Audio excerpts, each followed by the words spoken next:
Hi everybody, welcome to another story time with Nonna. I'm Nonna, and today we'll be reading a really fun classic book by Margaret Ray and with pictures by H.A. Ray called Curious George Flies a Kite. But before we get to our book, I just wanted to remind you that my book has been out for a couple of weeks, Mr. McBoggle's Little Bird, and I hope that you've had a chance to read it. Actually, in a couple of weeks, we're going to be reading Mr. McBoggle's Little Bird, and I'm really excited about that. We won't read the whole thing because it's kind of a longer book, but we'll read it in segments and give you a little bit at a time. But I think we'll have a good time reading that, and I hope you'll tune in for that. But let's get started with our new book today. Curious George Flies a Kite.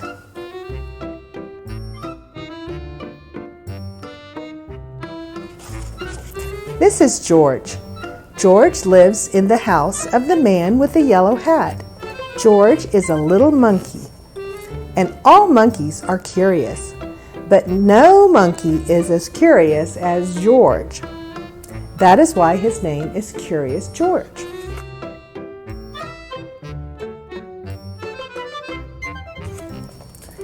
I have to go out now, said the man with the yellow hat. Be a good little monkey till I come back. Have fun and play with your new ball, but don't get into trouble. And the man went out. It was a lot of fun for George to play with his big new ball. The ball went up and George went up.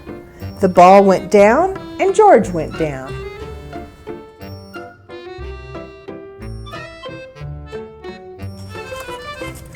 George could do a lot of tricks with his ball too.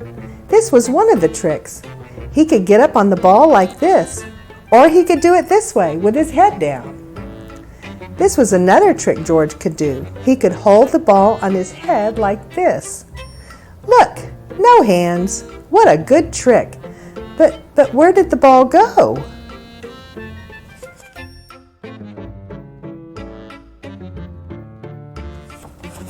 George ran after it. The ball had gone into another room. There was a big window in the room. George liked to look out of that window. He could see a lot from there. He let the ball go and looked out.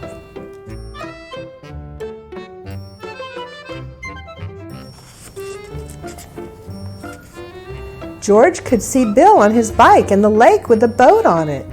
George could see a big house and a little garden, and a little house in a big garden. The big house was where Bill lived. But who lived in the little house? George was curious.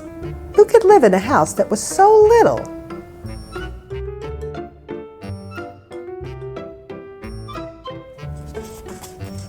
George had to find out, so he went to the big garden. The garden had a high wall, but not too high for a monkey. George got up the wall. All he had to do was jump down. So George jumped down into the big garden.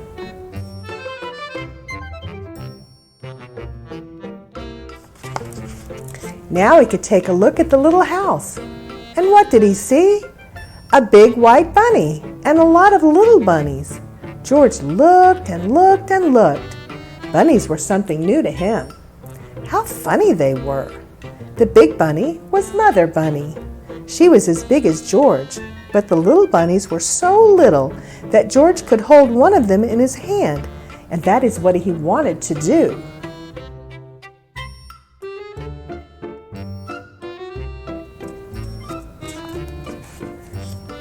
How could he get a bunny out of the house? The house must have a door to get in and to get out. But where was the door to the bunny house? Oh, there it was. George put his hand in and took a baby bunny out. What fun it was to hold a baby bunny! And the bunny did not mind. It sat in his hand with one ear up and one ear down and looked at George, and George looked back at it.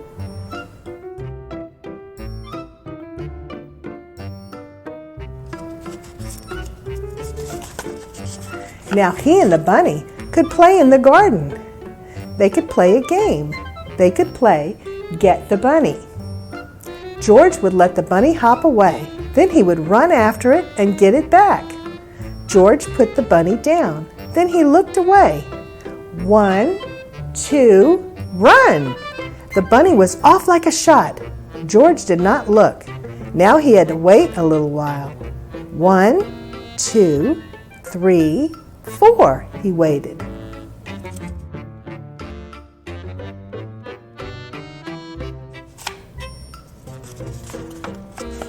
Then George looked up. Where was the bunny? He could not see it. Where was it? Where had it gone? George looked for it here and he looked for it there. He could not find it. Where was the bunny? It could not get out of the garden. It could not get up the wall the way George could. It could not fly away. It had to be here, but it was not. The bunny was gone and all the fun was gone too. Oh no!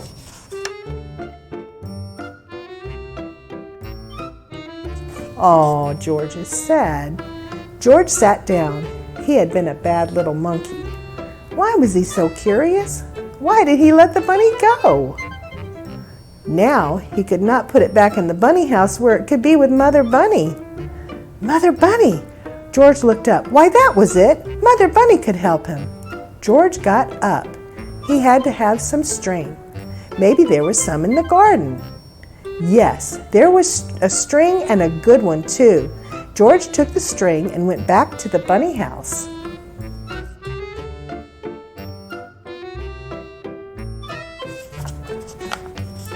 Mother Bunny was at the door. George let her out and put the string on her. And Mother Bunny knew just what to do. Away she went with her head down and ears up. All George could do was hold the string and run after her.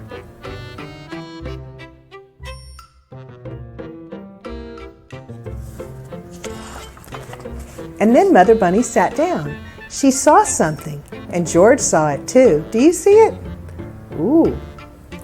Something white that looked like a tail. The tail of a baby bunny. And that is what it was. And where was the rest of the bunny? It was down in a hole. Bunnies like to dig holes and then go and live down there. But this bunny was too little to live in a hole. It should live in a bunny house. So George got hold of the little white tail and pulled the baby bunny out.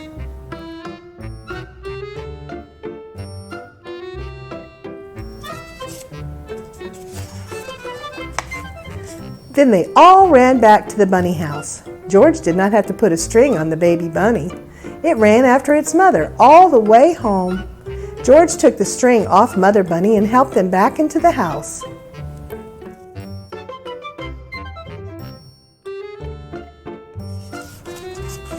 Then Mother Bunny and all the little ones lay down to sleep. George looked at them. It was good to see the baby bunny back where it should be. Now George would go back to where he should be. When he came to the wall, he could see something funny in back of it. George got up on the wall to find out what it was.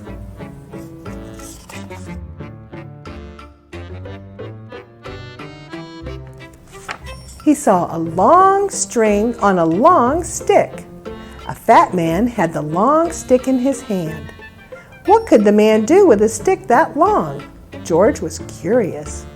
The fat man was on his way to the lake, and soon George was on his way to the lake too.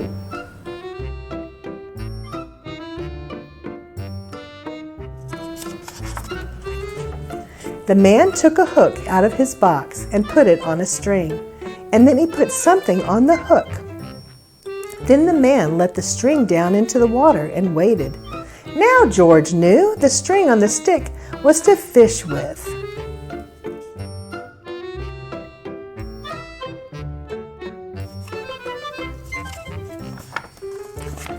When the man pulled the string out of the water, there was a big fish on the hook.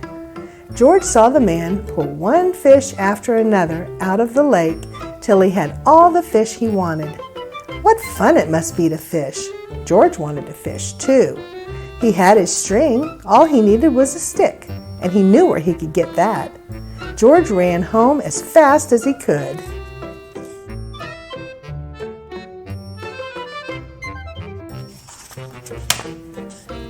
In the kitchen, he took the mop off the kitchen wall. The mop would make a good stick. Now George had the string and the stick. He was all set to fish. Or was he? Not yet. He had to have a hook, and on the hook something that fish liked to eat. Fish would like cake, and George knew where to find some. But where could he get a hook? Why, there was a hook for the mop on the kitchen wall. It would have to come out.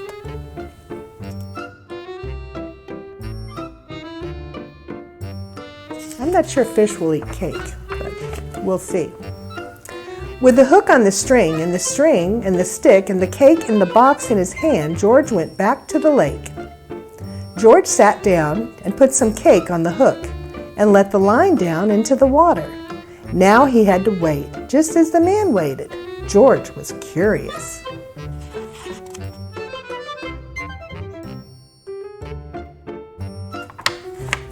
The fish were curious too. All kinds of fish came to look at the line. Big fish and little fish, fat fish and thin fish, red fish and yellow fish and blue fish. One of them was near the hook. The cake was just what he wanted. Well, I guess they do like cake. George sat and waited. Then the line shook. There must be a fish on the hook.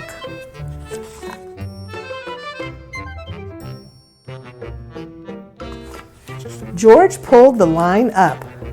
The cake was gone and no fish was on the hook. Too bad. George put more cake on the hook. Maybe this time he would get a fish. But no, the fish just took the cake off the hook and went away. Well, if George could not get the fish would not get the cake. George would eat it. He liked cake too. He would find another way to get fish.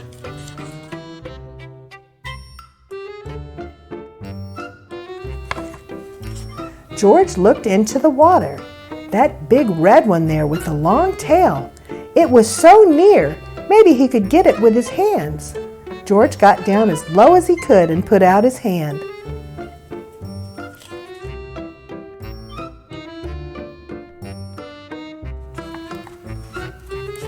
Splash! Into the lake he went. The water was cold and wet, and George was cold and wet too. This was no fun at all.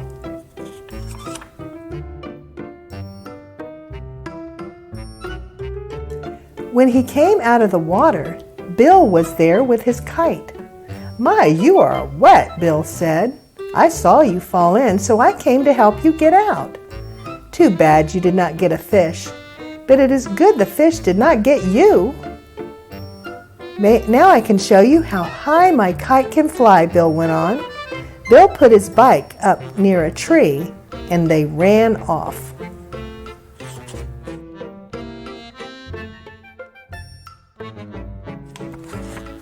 There was a lot of wind that day, and that was just what they needed. The wind took the kite up fast. George was too little to hold it in the wind. A kite that big could fly away with him, so Bill had to hold it. George saw the kite and went up and up and up. What fun it was to fly a kite.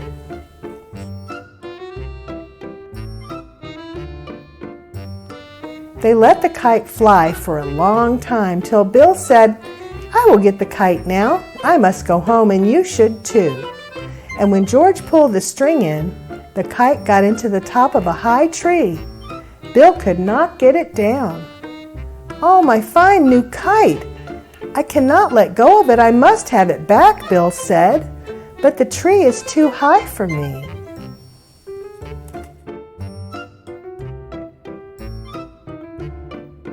But no tree was too high for George. He went up to the top in no time. Then, little by little, he got the string out of the tree.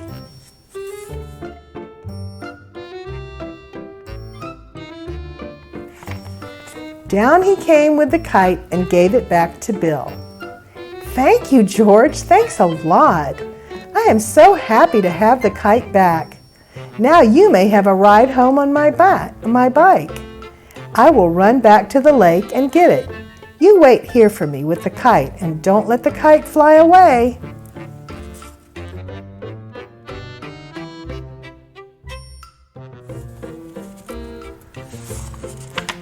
George looked at the kite. Then he took the string in his hand. He knew he could not fly the kite in this wind, and maybe he could let it go up just a little bit. George was curious. He let the string go a little, and then a little more, and then a little more, and then a little more.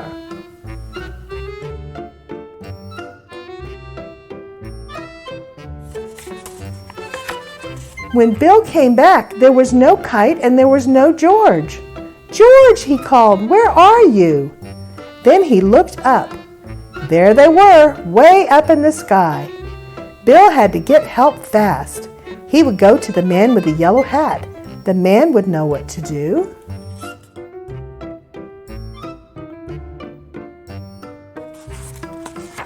"George is not here," said the man with the yellow hat when Bill came. "Have you seen him?" "George and my kite are up in the sky near the lake," Bill shouted. "I came to—" But the man did not wait to hear any more. He ran to his car and jumped in. "I will get him back," he said. "I must get George back."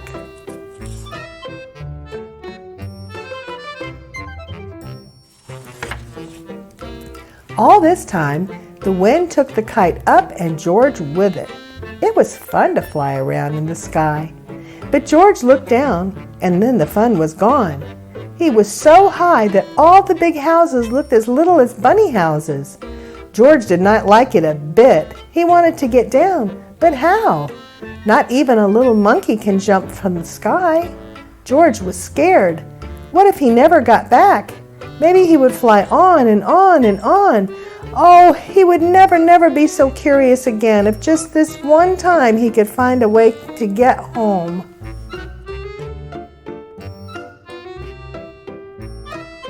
Hum, hum! What was that? George could hear something. Then he saw something fly in the sky, just like the kite. It was a helicopter. In the helicopter, hooray, was the man with the yellow hat.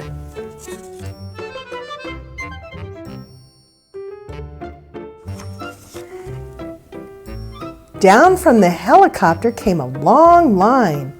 George got hold of it, and the man with the yellow hat pulled him up. He held on to the kite, for he had to give it back to Bill.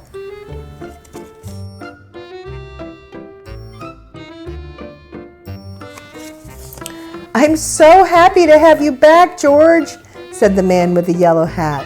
"I was scared, and you must have been scared too. I know that you will not want to fly a kite again for a long, long time. You must give it back to Bill when we get home."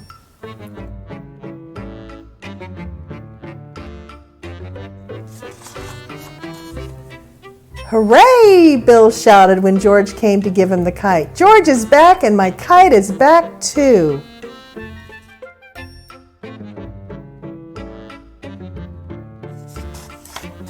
And then Bill took George by the hand and went with him into the garden, and from the little garden into the big garden where the bunny house was.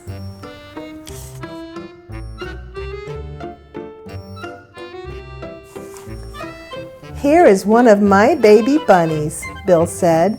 "Take it. It is for you. A baby bunny for George." George took it in his hands and held it way up. It was his bunny now, and he could take it home with him.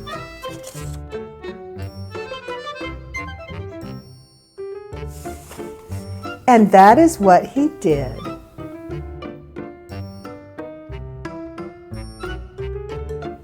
I like that book, and I hope you enjoyed it too. Thank you so much for joining me with Story Time with Nonna. We had a great time, and we're in the middle of summer, and I hope you guys are getting out and playing in the pool, learning to swim maybe, and just having a good time when it's nice and hot and sunny. I'll see you next time on another Story Time with Nonna. Bye!